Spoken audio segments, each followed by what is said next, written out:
OK. Donc maintenant, les accents. On est à la page 16, 17 et 18.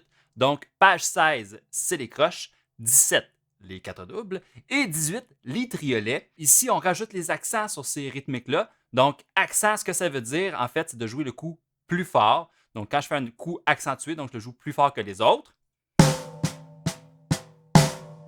Vous voyez ici, j'exagère mes accents. Donc, ça veut dire que quand je fais un accent, je lève ma baguette pratiquement 90 degrés dans les airs. Puis quand je fais des pas d'accent, je laisse ma baguette environ quelques centimètres de la peau, pas plus, pour être sûr d'avoir une bonne différence de son entre mon coup accentué, donc plus fort, et mon coup non accentué, donc plus doux.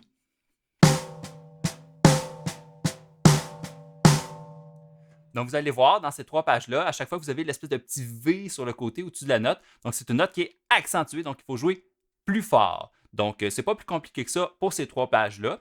Une chose qui est plus simple, en fait, sur les deux croches et les quatre doubles, c'est que les deux croches, les quatre doubles, en fait, pour les trois pages, on alterne. Droite, gauche, droite, gauche, droite, gauche, du début à la fin.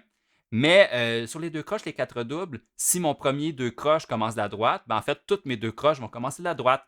Si mon premier 4 double commence de la droite, toutes les autres 4 doubles vont commencer de la droite. Mais pour les triolets, faire attention parce que les triolets, on avait vu ça dans la page 8, il y en a un qui commence de la droite, puis un qui commence de la gauche. Donc, triolet, triolet.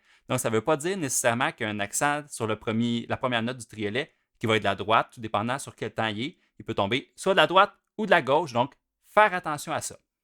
Aussi, à quoi ça sert les accents? Ben, ça permet de rajouter de la dynamique, de rajouter de la variété dans vos beats, dans vos passes. Juste pour vous donner un exemple, si je fais juste des quatre doubles, pas d'accent, rien, juste des quatre doubles. Cool, ça va bien. Si je rajoute des accents par-dessus ça,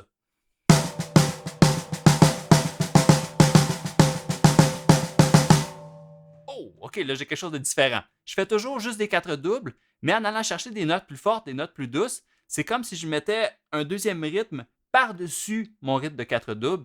Donc, je vais chercher beaucoup plus de dynamique, beaucoup plus de variété dans ce que je fais. Donc, gênez-vous pas pour en mettre un peu partout. Ça rajoute du punch, puis ça rajoute de la dynamique dans toutes vos choses.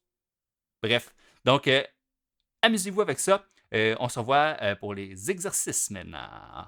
Bye bye!